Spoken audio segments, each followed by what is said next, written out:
Hello दोस्तों, आपका स्वागत है हमारे YouTube channel Angad Maurya official में। तो फ्रेंड, आज की इस वीडियो में मैं आपको प्रश्नावली 1 का D class 9th math part 5 solve करने वाले हैं। देखिए दोस्तों, हमने पार्ट 1, पार्ट 2, पार्ट 3, पार्ट 4 जितने भी हैं क्वेश्चन उसमें मैंने करा के डाल दिए हैं। आज मैं पार्ट 5 सॉल्व कर रहा हूं। यदि आपने पिछली वाली वीडियो नहीं देखी है तो जाके देखिए, मैं लिंक इसके डिस्क्रिप्शन में डाल दूंगा। ओके, तो आज यहाँ पे हम 17 नंबर क्वेश्चन से सॉल्व करेंगे और इसमें 22 क्वेश्चन हैं, सभी को इस पार्ट में मैं सॉल्व करा दूंगा। इसके बाद मैं अगला चैप्टर स्टार्ट करूंगा। ठीक, चलिए देखिए। तो यहाँ पे 17वां प्रश्न हमारा क्या है, दिया है संख्या रेखा पर वह बिंदु ज्ञात कीजिए जो अपरिमेय संख्या √2 को निरूपित करता है। यानी कि जो हमारा √2 है इसको हमको संख्या रेखा पे दर्शाना है। तो हमने एक क्वेश्चन ऐसे और सॉल्व किया था, आप देखेंगे प्रश्न नंबर 10 में। उसमें क्या था, हमको √5 को निरूपित करना था। इसमें हमको √2 को दिया है, तो सेम वैसे ही करेंगे। बस जो हमने यहाँ पे आधार और लंब को माना था 2 और उसको 1 माना था, तो यहाँ पे हमको 1 और 1 मानना पड़ेगा। ओके, क्योंकि हमको 2 लाना है। चलिए देखिए, तो कैसे निरूपित करेंगे हम। लेस्ट यहाँ पे क्या करते हैं, एक संख्या रेखा खींच लेते हैं। तो थोड़ा सा एक सीधी रेखा इसे यहाँ पे हम खींचेंगे। तो हमने यहाँ पे एक सीधी रेखा से खींच ली है। तो यहाँ पे हम कुछ यूनिट, यानी कि यहाँ पे एक माप का यूनिट लेके 2 बार यहाँ पे काटेंगे। यानी कि हम इतनी से इतनी दूरी मान लेते हैं, ले रहे हैं। यहाँ से यहाँ तक हमारी क्या है, 1 यूनिट। फिर इतना ही माप का यहाँ भी लेना है। मतलब आप जब प्रकार में ऐसे लेंगे माप का, तो ऐसे काट काट के आप ले लीजिएगा। मानते यहाँ पे हमने 1 और लगा दिया है। देखिए ऐसे दिख रहा है कि सभी क्या हैं, आपस में बराबर हैं। लेकिन जब आप लंगड़ा प्रकार लेंगे, तो यानी कि जब जो हमारा होता है प्रकार, तो वो लेंगे ना, ऐसे एक कोई भी दूरी ले लीजिए, उतना फिक्स कर लीजिए, उसको घटाइए बढ़ाइएगा मत। उतने से एक बार काटिए, 2 बार, 3 बार, यानी कि वहाँ पे दूरियाँ क्या होंगी, बराबर होंगी। तो यहाँ पे हम 0, इसको 1, इसको 2, इसको 3 दे देते हैं। ओके, चलिए देखिए। अब यहाँ पे क्या कहना है, मैंने आपको बताया था 10 वाले क्वेश्चन में कि ये जो देता है निरूपित करने के लिए अपरिमेय संख्या, ये हमारा क्या होता है, कर्ण होता है। तो यदि आपने अभी तक 10 वाला क्वेश्चन नहीं देखा है तो मैं फिर से आपको बता देता हूँ कि उसमें क्या कहना था। एक होता है पाइथागोरस प्रमेय। पाइथागोरस प्रमेय में क्या होता है, देखिए बच्चों, इसमें होता है कि एक समकोण त्रिभुज होता है। ये क्या है, एक समकोण त्रिभुज है 90 डिग्री वाला। तो इसको हम मान लेते हैं हमारा क्या है, ये हमारा बी, ये हमारा सी है। तो इसमें इसको बोलते हैं लंब। ये हमारा लंब होता है। नीचे वाला हमारा आधार होता है और ये हमारा कर्ण होता है।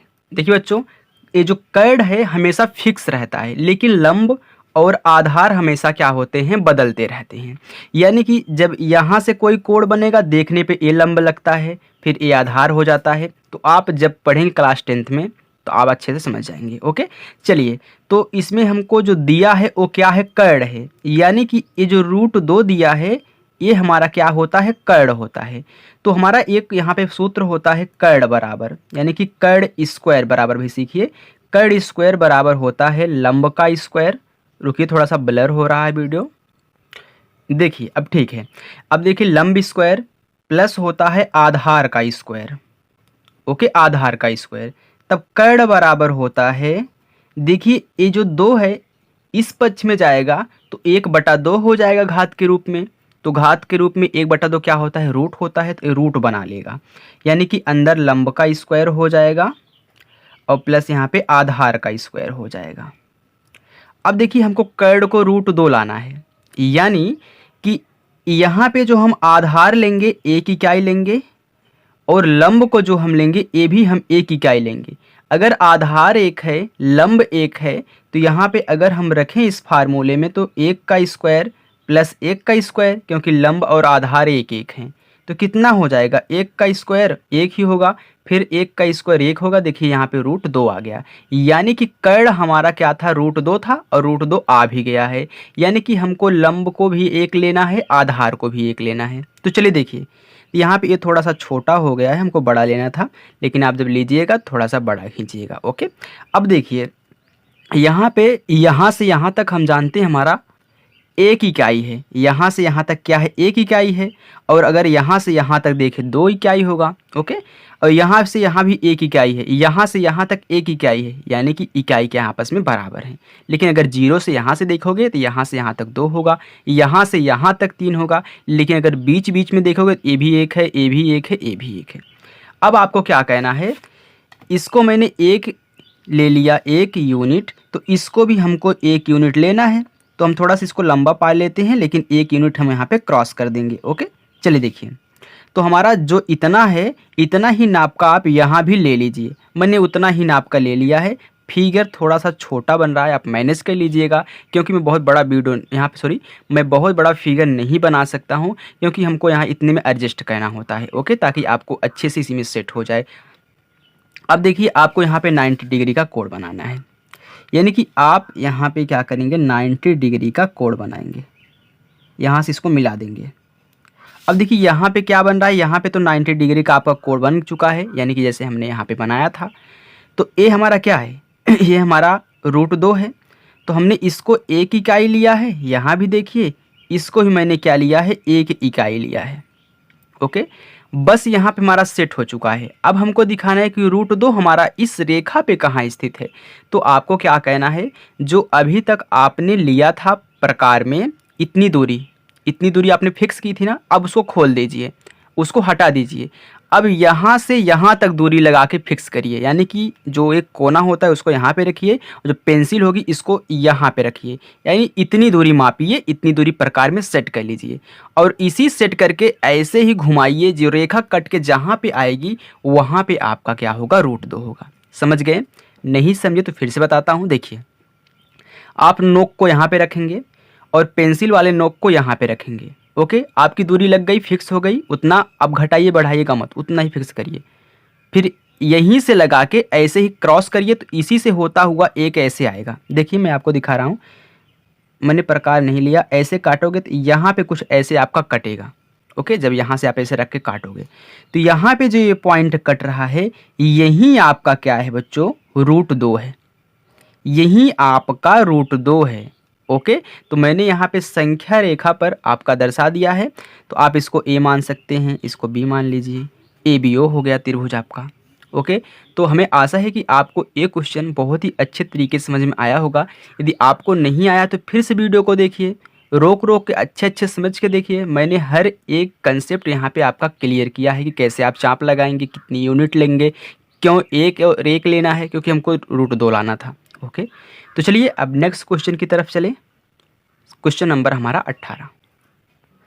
अब देखिए दोस्तों, हमारा क्वेश्चन नंबर 18 क्या कह रहा है कि दिखाइए कि घनमूल 6 है, घनमूल 6 है।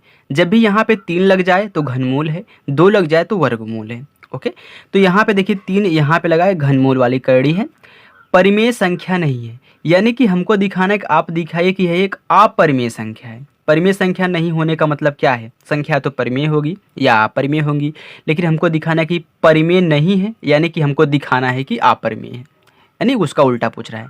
तो चलिए यहाँ पे हम मान लेते हैं कि माना, मैं आपको बहुत अच्छे से समझाऊंगा दोस्तों, बस वीडियो को अच्छे से देखिएगा और लाइक सब्सक्राइब करने की आपकी जिम्मेदारी है। मेरी वीडियो आपको अच्छी लग रही हो, पसंद आ रही हो, समझाने का तरीका अच्छा लग रहा है तो आप खुद वीडियो को लाइक सब्सक्राइब करेंगे, अन्यथा छोड़ देंगे, आपकी मर्जी है। ओके, चलिए देखिए, तो माना कि ये जो हमारा घनमूल 6 है, हम मान लेते हैं क्या है, एक परिमेय संख्या है, क्योंकि हमको उसका उल्टा मानना है।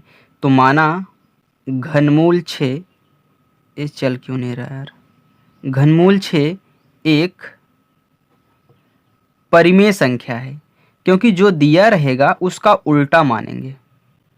वो कह रहा नहीं है, हम कह रहे हैं ओके, एक क्या है, परिमेय संख्या है।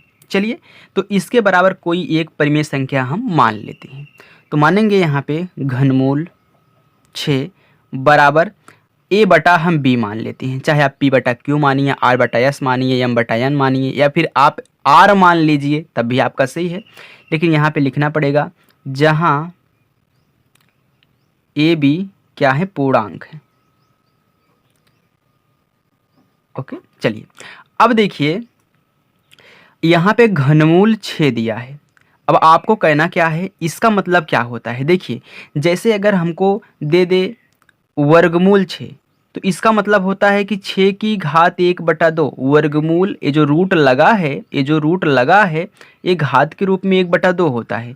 अगर यहाँ पे लिख दे कि घनमूल, ये तो वर्गमूल था, सॉरी ये वर्गमूल था, घनमूल 6 दे दे, तो इसका मतलब क्या होता है 6 की पावर 1/3। यहाँ पे 4 लिख के दे दे, इसका मतलब क्या होता है 6 की पावर 1/4, यानी कि घात के रूप में ये, यहाँ पे देखिए 4 4 का जोड़ा बनेगा इसलिए 1/4, 3 3 का जोड़ा बनेगा 1/3, इसमें 2 2 का जोड़ा बनेगा 1/2। ऐसे कुछ भी दे दे तो आपको घात के रूप में उतना ही लिखना है जो यहाँ पे लिखा रहेगा। वैसे तो 2 यहाँ पे नहीं दर्शाता है, लेकिन 3 से दर्शाना शुरू करता है। चलिए, अब यहाँ पे इसका मतलब हम समझने आपको समझा दिया कि ये क्या है, 6 का पावर 1/3 है, बराबर a/b। ओके, अब देखिए हमको इस 3 को ख़त्म करना है, यानी कि ये जो 1/3 है हमको इस पक्ष में ले जाना है। तो हमको क्या कहना पड़ेगा, जब ये 1/3 इस पक्ष में जाएगा तो इधर आके क्या बना लेगा, 1/3 नहीं बनाएगा, इधर भाग कर रहा है तो इसमें आके घात में गुणा कर लेगा। मानते हैं कि हमारी इसकी घात क्या है, पहले से 1 है, लेकिन 1 तो दर्शाया नहीं जाता है, आपको ही मालूम है ना। लेकिन जब ये इसमें आएगा तो घात में गुणा करेगा, किससे, सिर्फ 3 से, क्योंकि पलट जाएगा ना, यानी कि 1/3 है तो इधर 3 हो जाएगा। ये फिर आपको ऐसे नहीं समझ में आ रहा है तो आप दोनों पक्षों क्या करिए, घनमूल कर दिए, यानी कि घन कर दीजिए, सॉरी घन, दोनों पक्षों का आपको घन कहना है। हमने घन कर दिया तो यहाँ पे देखिए 6 का पावर 1/3 गुणे 1/3 होगा, कोष्ठक टूटेगा तो घात का गुणा होता है, बराबर यहाँ पे एक कोष्ठक टूटेगा तो सब पे बराबर घात लगेगी, a घाते 3 b घाते 3 हो जाएगा। इसका क्या होगा, एक कट जाएगा, 6 का पावर 1 का मतलब सिर्फ 6 होता है, इतना तो आपको पता है क्योंकि आप 9 में पहुंच चुके हैं बच्चों, इतना आपको आना चाहिए। अब देखिए इसमें से आपको कहना क्या है, इसको तोड़ दीजिए, a घाते 3 बटा इसको b² और b में कर दीजिए, तभी तो b घाते 3 है ना, तो b² अब आप इसको दे दीजिए, तो 6b² बराबर a³ b। अब यहाँ पे देखिए जो 6b² है ये क्या है, एक पूर्णांक है। ओके, तो यहाँ पे हम लिखेंगे 6b² एक पूर्णांक है, और ये क्या है, एक पूर्णांक नहीं है, यानी कि एक ऐसी भिन्न है जो कि पूर्णांक नहीं है, यानी कि a घाते 3 बटा b एक ऐसी भिन्न है, देखिए भिन्न के रूप में है ना, एक ऐसी भिन्न जो कि पूर्णांक नहीं है। तो यहाँ पे हम लिखेंगे a³ b पूर्णांक नहीं है, तो क्योंकि पूर्णांक तो पूर्णांक के बराबर होगा, ए पूर्णांक है, पूर्णांक नहीं है, तो हम यहाँ पे लिख देंगे कि घनमूल 6 एक परिमेय संख्या नहीं है। देखिए बच्चों, मैं आपको बहुत ही सिंपल लिखवा रहा हूँ, यहाँ पे इतना ब्यौरा आपको नहीं लिखना है, बस इतना लिख दोगे तो आपका काम चल जाएगा। लेकिन यहाँ पे ब्यौरा लिखना पड़ता है कि यहाँ पे क्या हो रहा, विरोधाभास, ऐसा वैसा कुछ लिखना पड़ता है। आप आसानी से इतना ही लिखिए, बस एग्जामिनर समझ जाएगा आप क्या कर रहे हो। ओके, हो गया, ये वाला सवाल आपको अच्छे समझ में आया। देखिए नहीं समझ में आ रहा तो वीडियो को दोबारा देख लीजिए यार, अच्छे समझ आपको आ जाएगा। चलिए अब हम प्रश्न नंबर 19 की तरफ चलते हैं।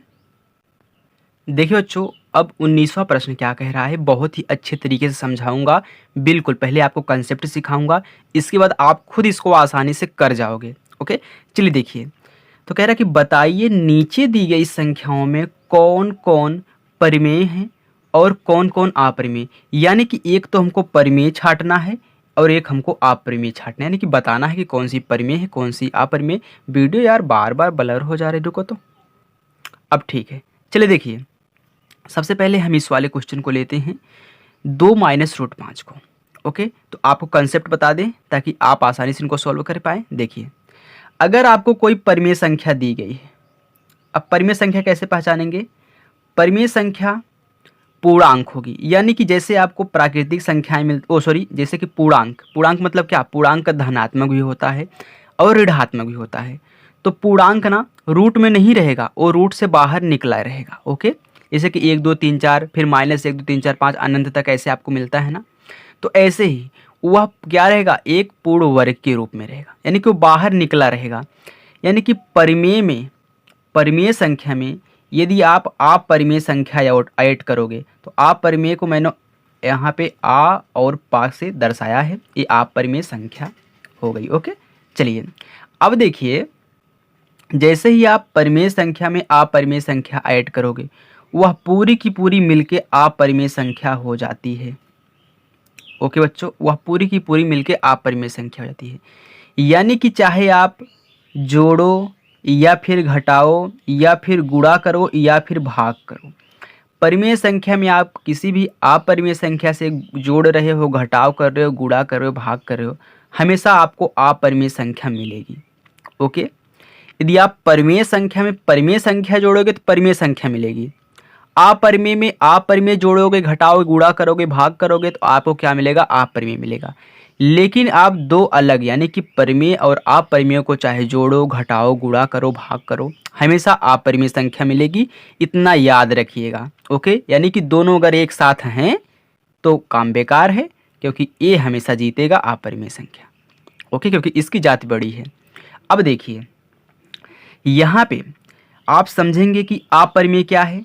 अपरिमेय को आप रूट से बाहर नहीं निकाल सकते हो, अपरिमेय संख्या को आप रूट से बाहर नहीं निकाल सकते हो, उसका जोड़ा नहीं बनता है। ओके, जैसे अब √5 हो, √3 हो, √2 हो, √7 हो, √11 हो, इसको आप बाहर निकाल सकते हो, नहीं निकाल सकते हो।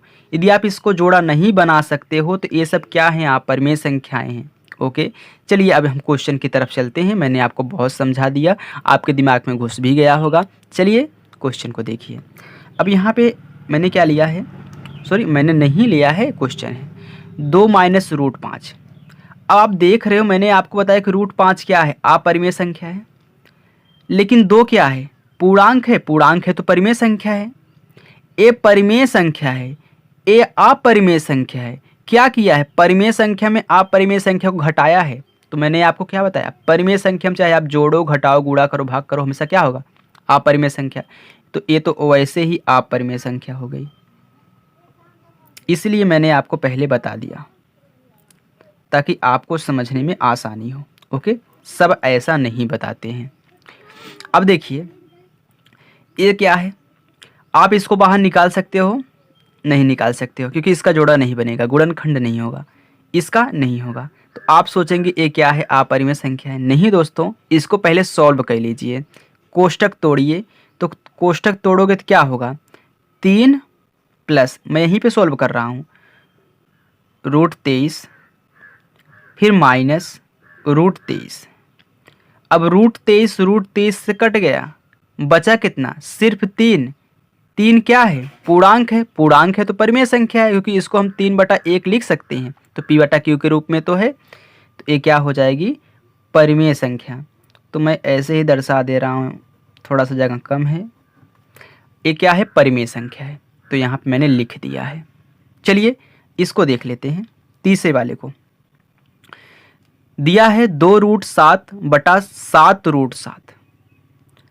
तो √7 से कैंसिल हो गया, 2/7 बचा।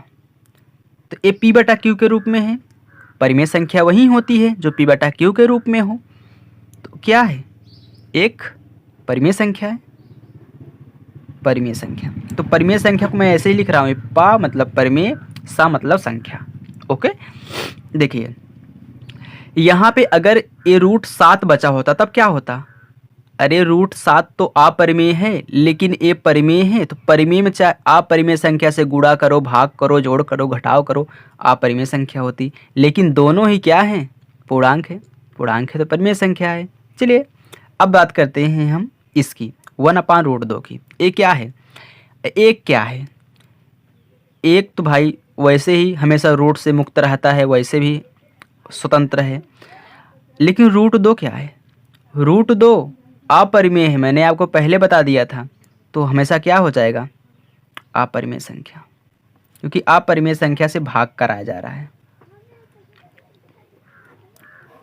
ओके दोस्तों, तो यहाँ पे मैंने आपको अच्छे तरीके से पहले इसको समझाया, फिर क्वेश्चन समझाया, आपको आ चुका होगा।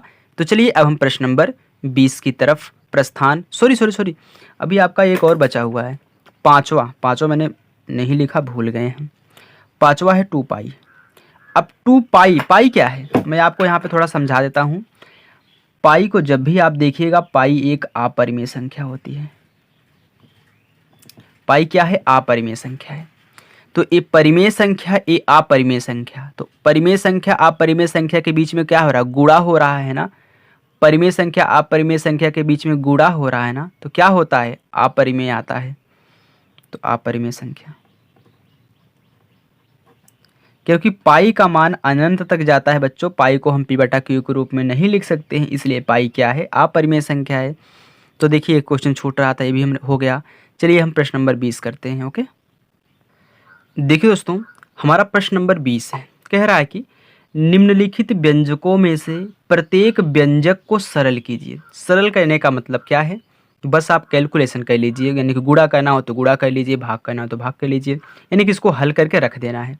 चलिए अब देखिए, यहाँ पे 4 क्वेश्चन आपके दिए गए हैं। मैंने 2 क्वेश्चन पहले लिए हैं, इसको सॉल्व करेंगे, देन इसके बाद तीसरा और चौथा सॉल्व करेंगे। चलिए देखिए, अब यहाँ पे दिया है 3 + √3, दूसरे कोष्टक में दिया है 2 + √2।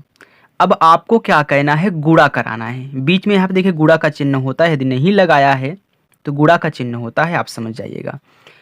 अब गुणा करने का आसान तरीका देखिए, जैसे अगर आपको नहीं आता है तो आप ऐसे करिए, पहले 3 को उठाइए, 3 को उठाइए, इसके साथ गुणा कराइए, फिर इसके साथ गुणा कराइए, लेकिन याद रखिए हमेशा चिन्ह का गुणा सबसे पहले होता है।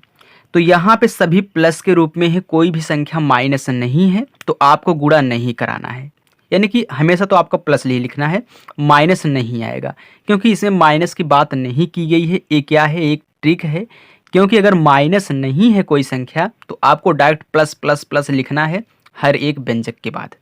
अब देखिए, जैसे आप 3 को उठाएं, 3 का गुणा एक बार 2 के साथ कराइए, फिर एक बार 3 का गुणा कराइए √2 के साथ। अब देखिए 3 का गुणा 2 के साथ, 3 दूनी 6 हो गया। अब फिर प्लस लगाना है क्योंकि एक व्यंजक हो गया। अब 3 का गुणा √2 के साथ, तो क्या संभव है? नहीं। ऐसे ही आप करा के रख दीजिए 3√2, क्योंकि दोनों अलग हैं। अब देखिए इसका गुणा इन दोनों के साथ हो गया, फिर एक व्यंजक हो गया, तो फिर लगा दीजिए प्लस। जैसे एक स्टेप कंप्लीट हो दूसरे के में प्लस लगा दीजिए। अब 3 को उठाइए एक बार फिर 2 के साथ, यानी कि √3 को, फिर एक बार इसके साथ, यानी कि √3 का गुणा 2 के साथ कितना आएगा? 2√3। फिर √3 का गुणा √2 के साथ।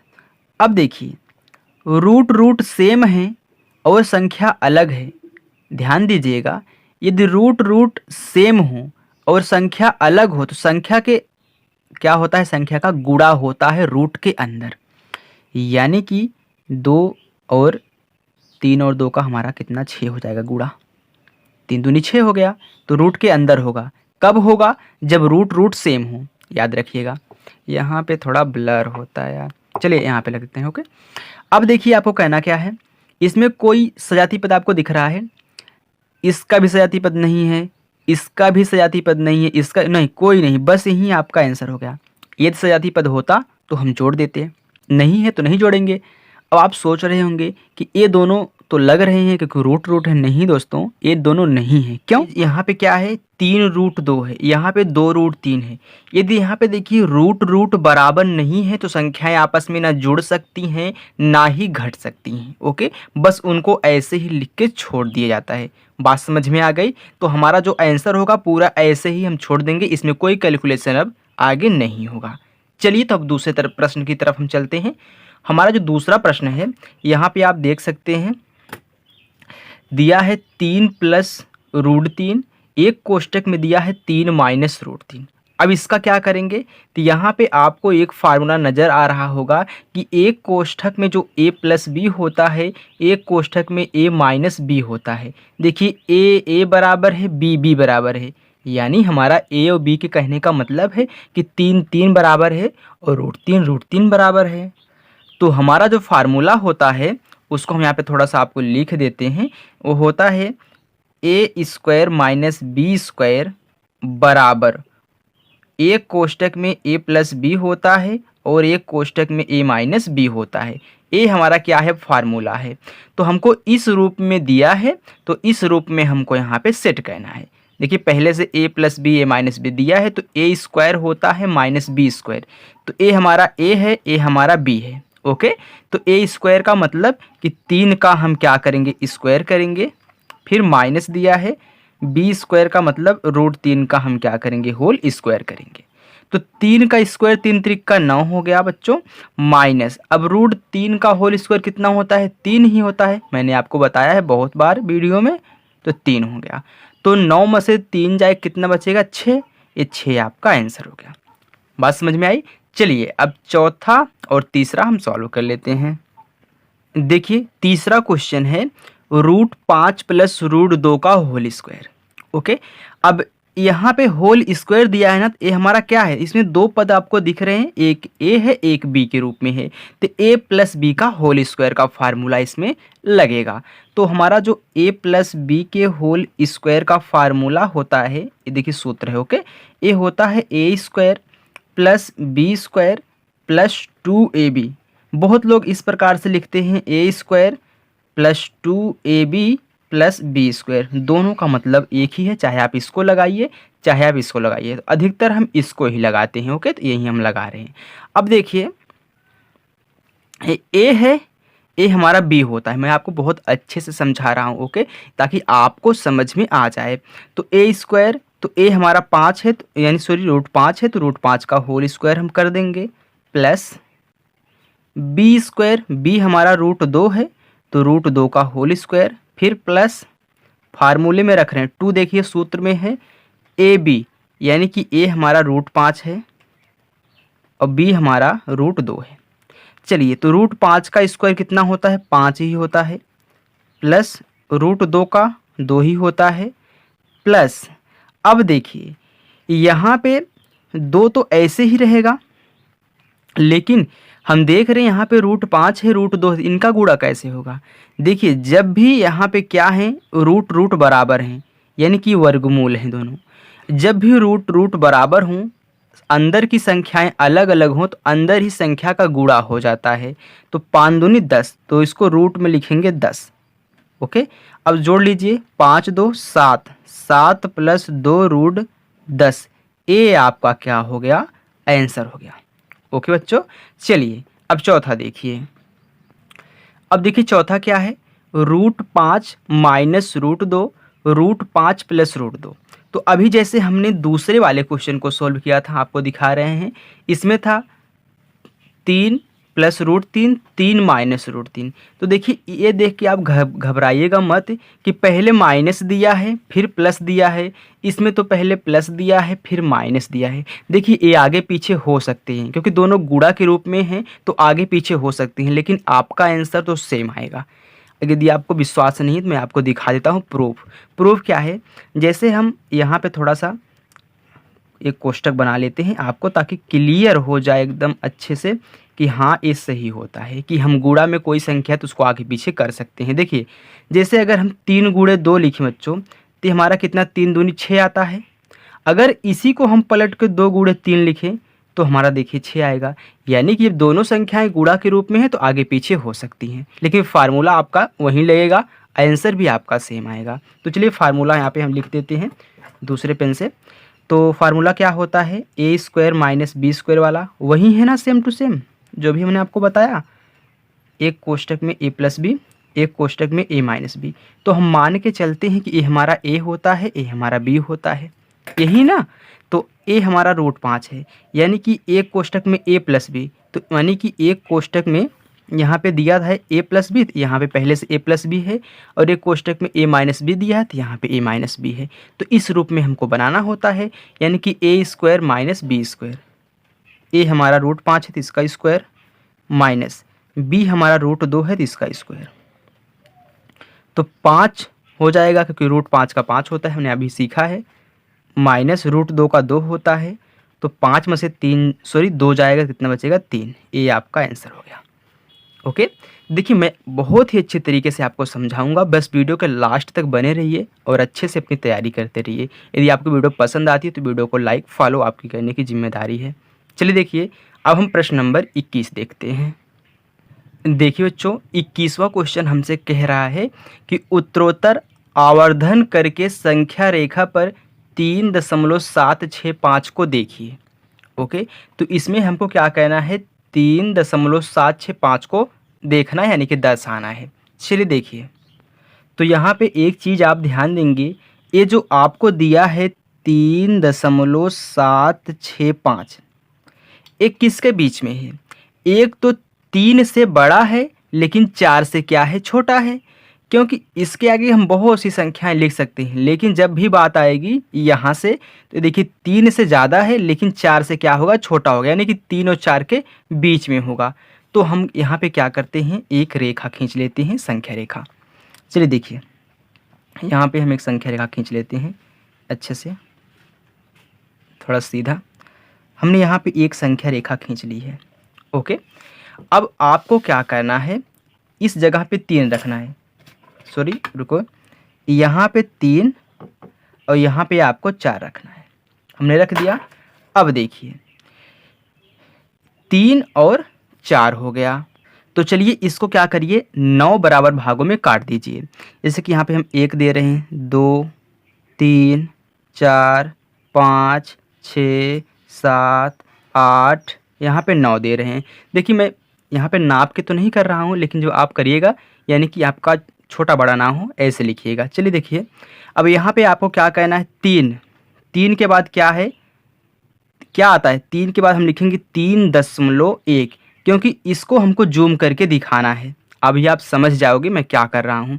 तो यहाँ से शुरू करना, 3 के बाद आता है 3.1, फिर 3.2, फिर 3.3, 3.4, 3.5, 3.6, 3.7, 3.8 और 3 यहाँ पे 9। इसके बाद तो 4 आ जाएगा, इतना आप भी जानते हैं। तो यहाँ तक हमने क्या किया, 9 तक दर्शा दिया, इसके बाद 4 आता है। बस आपको क्या कहना है, यहाँ कहाँ शुरू हो रहा है, 3.7 से शुरू हो रहा है। तो 3.7 हमारा कहाँ पे है, यहाँ पे है ना। अब इसको हमको क्या कहना है, जूम कहना है। अब जूम करने वाला लेंस तो हम लिए नहीं है, जूम करने का मतलब अब इसके बीच में हमको आवर्धन करना है। अब देखिए क्या करेंगे, यहाँ से एक रेखा ऐसे खींच लीजिए यहाँ, और एक खींच लीजिए यहाँ पे। अब इसके बीच में इसको जूम करिए, तो यहाँ पे एक संख्या रेखा ऐसे खींचिए, फिर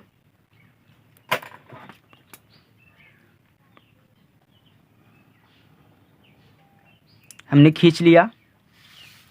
अब यहाँ पे आपको लिखना है 3.7, इसके बाद यहाँ पे लिखना है, देखिए इन दोनों के बीच में है ना, ये देखिए ये जो हमारा आया है 3.7, क्योंकि इसके बाद हमको ए लाना है ना, तो 3.7 के बाद ही ये सब आएंगे। यानी कि ये जो संख्या हमारी है, एक तो 3 से ज़्यादा और 3.8 के बीच में। ओके, अब देखिए यहाँ पे 3.8 लिखना है, यानी कि इसके बीच में, इन दोनों के बीच में जूम कहना है। तो आप क्या करेंगे, फिर वहीं रेखाखंड यहाँ पे जो हमने खंड किया था 9, ऐसे कर लीजिए।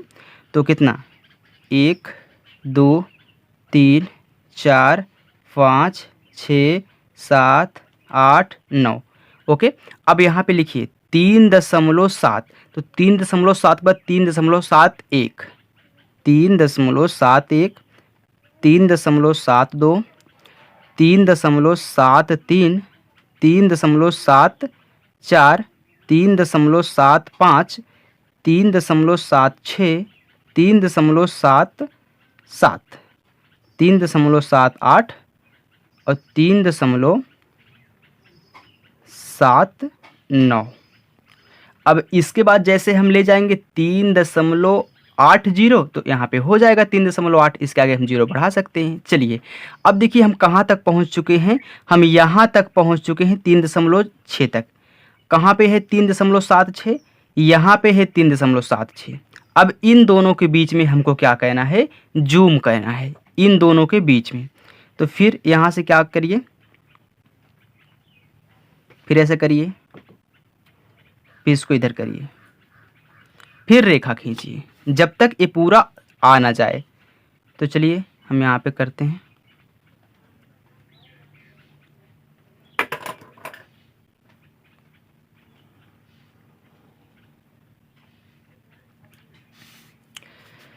3.76 और 3.77, तो 3.77।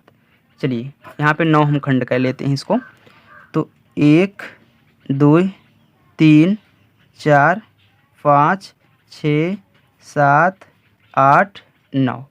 अब लिखिए, देखिए 3.76, अब 1 से हमेशा देखिए शुरुआत होगा, तो यहाँ पे लिखेंगे 3.761, 3.762, 3.763, 3.764, 3.765, 3.766, 3.767, 3.768। देखिए ध्यान से करिएगा, इसमें गड़बड़ा भी जाता है ना, क्योंकि बार बार वही लिखना होता है यार। तो 3.769, अभी हम यहाँ तक सही चल रहे हैं।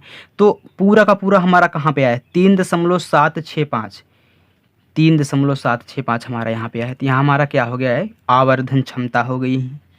यही हमारी क्या है? आवर्धन क्षमता है। हमने यहाँ पे लेंस लगा के इसको जूम कर दिया है। ओके, चलिए अब हम यहाँ पे प्रश्न नंबर 21 की तरफ चलते हैं। आप उसमें और अच्छे से समझोगे। देखिए इसी टाइप का वो भी क्वेश्चन है, तो आप इसको 2 बार देख लीजिएगा, आपको आसानी से आ जाएगा। ठीक, चलिए देखिए नेक्स्ट।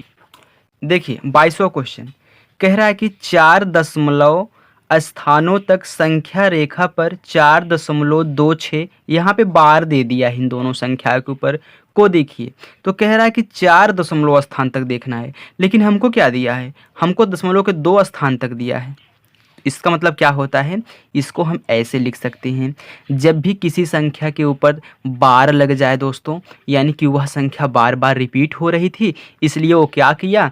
उनके ऊपर बार लगा दिया। क्योंकि सभी संख्याओं को तो हम लिख नहीं सकते, क्योंकि जो बार बार रिपीट होती हैं वह अनंत तक रिपीट होती हैं। इसलिए बार बार ना लिखने का फ़ायदा ये है कि आप क्या करिए, इसके ऊपर जो संख्या बार बार दोहराई जा रही है उसके ऊपर बार लगा दीजिए। ओके, मैं आपको समझाता हूँ, पहले इसको देख लो। यहाँ पे हो जाएगा 4.26 और 26, यानी कि यहाँ तक हमको कहना है। ठीक, यानी कि ये संख्या ऐसे ऐसे बढ़ती हुई चली जा रही थी, तो वो क्या किया? 4.26 के ऊपर बार लगा दिया। लेकिन हमसे कह रहा है कि आप दशमलव के 4 स्थानों तक ज्ञात कीजिए, यानी कि दशमलव के बाद आप 4 स्थान तक ज्ञात करिए, यानी कि यहाँ तक हमको ज्ञात करना है। इसके आय संख्या बढ़ती जा रही हैं, उससे हमको ज़रूरत नहीं है, हमको सिर्फ 4 स्थान तक ज्ञात करना है। समझ गए आप? ओके, मैं आपको यह समझा रहा हूँ।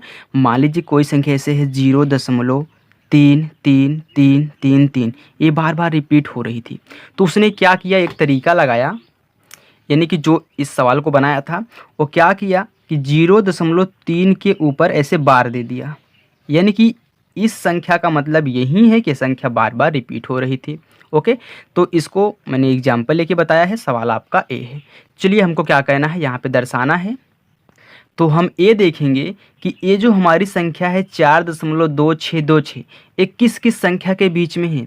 एक तो ये 4 से बड़ा है, क्योंकि 4 के बाद 0.26 लग गया तो 4 से बड़ा हो गया ना। लेकिन क्या है? 5 से छोटा है, क्योंकि 4.26 4 से बड़ा और 5 से तो छोटा होता है।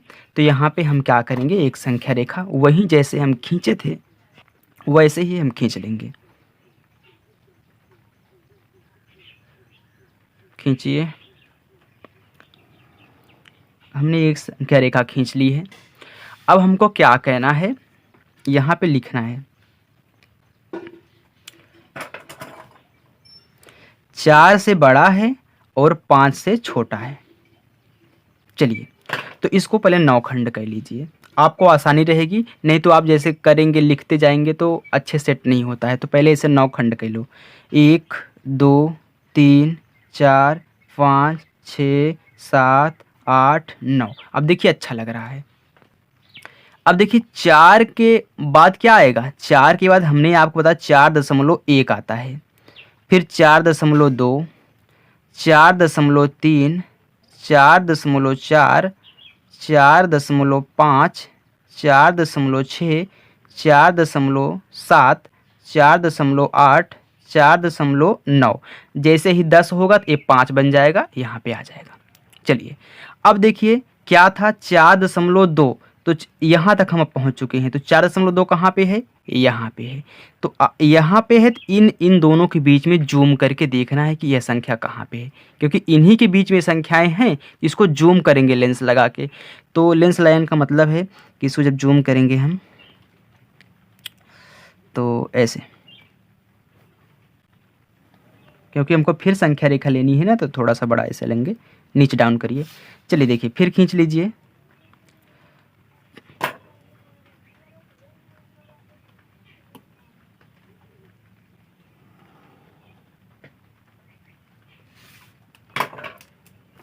तो क्या है, 4.2 यहाँ पे आपको लिखना है और 4.3 आपको यहाँ पे लिखना है।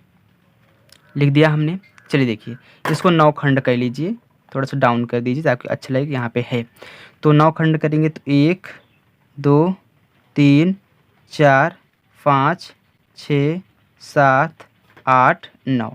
अब देखिए 4.2 के बाद क्या आएगा? हमेशा 1 से ही शुरुआत होगा उस संख्या के बाद। तो 4.21 4.21 4.22 4.23 4.24 4.25 4.26 4.27 4.28 4.29। जैसे ही 10 होगा तो ये 3 बन जाता है। ओके, चलिए अब देखिए कहाँ तक पहुँच गए? 4.26 6 तक। कहाँ है 6? 4.26। तो इन दोनों के बीच में अब जूम करना है। हमें आशा है कि आप समझ रहे होंगे कि मैं इसमें क्या कर रहा हूँ, क्योंकि अगले क्वेश्चन में मैंने आपको अच्छे तरीके से समझाया था। तो ये तो क्वेश्चन आपको अच्छे समझ में आ भी रहा होगा, क्योंकि आप 2 बार सीख रहे हो। अब कोई भी ऐसे आपको दे दे, आप जूम कर सकते हैं, इतना आप इनके योग्य हो चुके हैं। चलिए, तो किसके बीच में? 4.26 4.26 और 4.27 के बीच में। चलिए 9 खंड करते हैं। तो 1 2 3 4 5 6 7 8 9। तो फिर 1 से वहीं 6 के बाद तो 4.261। ध्यान से करिएगा, उल्टा पुल्टा हो जाएगा नहीं तो। 4.264 4.265 4.266 4.267 4.268 4.268 के बाद 9। कहाँ तक पहुँच चुके हो? 4.26 तक हम गए थे, इसके बाद 2 आएगा। तो 4.262 कहाँ पे है? 4.262 यहाँ पे है। तो इन दोनों के बीच में अब जूम करना है। इन दोनों के बीच में मैं आपको दिखा दे रहा हूँ। आप इनके बीच में जूम करें हैं, इनके बीच में जूम करें। तो चलिए जूम करिए, फिर लीजिए। अब की बार पूरा हो जाएगा ना, क्योंकि हम 4 अंक तक पहुँच जाएंगे। एक बार 6 आएगा तो पहुँच जाएंगे हम। चलिए फिर कर लीजिए।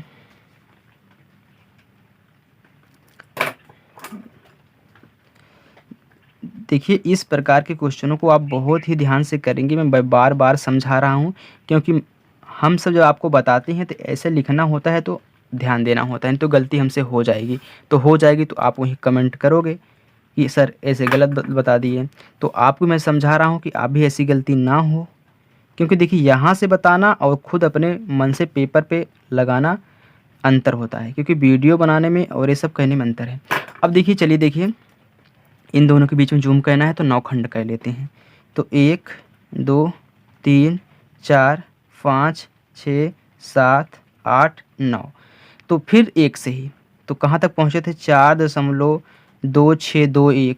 मैं छोटा छोटा लिख रहा हूँ, आपको तो दिखाई दे रहा होगा। 4.2622 4.2623। देखिए कितना बड़ा होता जा रहा है, अच्छे से इसमें लीपा पोती हो जा रहा है यार। सॉरी, 4.2625 4.2626 4.2627 4.2628 4.2629। 10 करेंगे 3 बन जाएगा। यहाँ पे 6 के बाद 3 आएगा। अब देखिए हमारा क्या है? 4.2626। तो 4.2626 कहाँ पे है, यहाँ पे है, यहाँ पे। तो ये हमारा क्या हो गया, आवर्धन।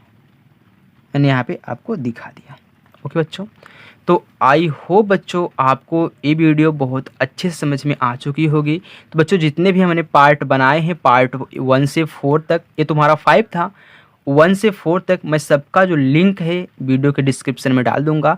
और मैं सभी को एक करके, यानी कि जो हमने 1 से लेके 5 तक बनाए हैं, सॉरी यहाँ पे देखिए, जो हमने 1 से लेके 5 तक वीडियो बनाई है, सभी को मैं एक करके एक वीडियो में डाल दूंगा। ओके, पूरा कंप्लीट एक में डाल दूंगा, ताकि जिसको मिले तो अच्छे से वो क्या करे, पूरा का पूरा कंप्लीट इस चैप्टर को पढ़ पाए, क्योंकि बहुत बड़ा चैप्टर है। तो वैसे 2 घंटे की वीडियो अगर एक साथ करेंगे तो बनेगी। तो बच्चों यदि वीडियो पसंद आई हो तो आप वीडियो को लाइक करें, चैनल पर नए हो तो चैनल को सब्सक्राइब करें। यदि वीडियो पसंद आई हो तब सब्सक्राइब करना, नहीं तो मत करना, क्योंकि आपकी मर्जी है। अगर आपको पसंद आएगी तो आप खुद करेंगे, मेरे कहने से नहीं करेंगे, इतना तो मैं भी जानता हूँ। तो चलिए दोस्तों, मिलते हैं नेक्स्ट। दोस्तों अगर आपको नहीं समझ में आया जहाँ पे, आप हमें कमेंट कर सकते हैं। चलिए बाय।